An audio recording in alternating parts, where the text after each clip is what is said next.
think one important fork in the road is whether you go for a system that's based on real identity, so a form of digital ID of some kind, versus something that is a token-based system, which is something that just relies on your private key, just your password, rather than having to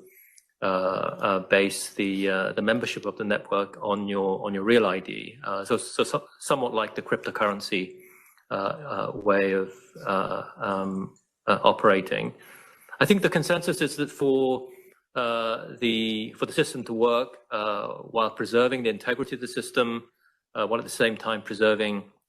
some degree of anonymity and data privacy, that matching it to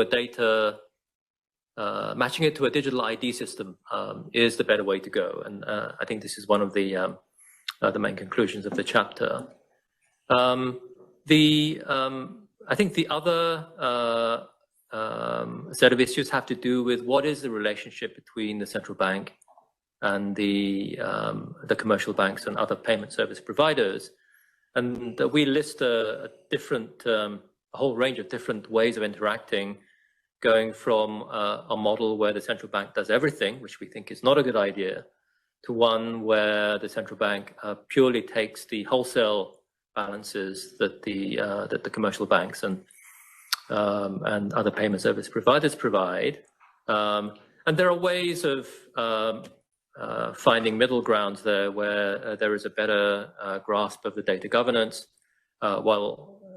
delegating most of the operational tasks to the private sector institutions there as well. So I guess, those are the two main issues of what is the sort of foundational way of transacting,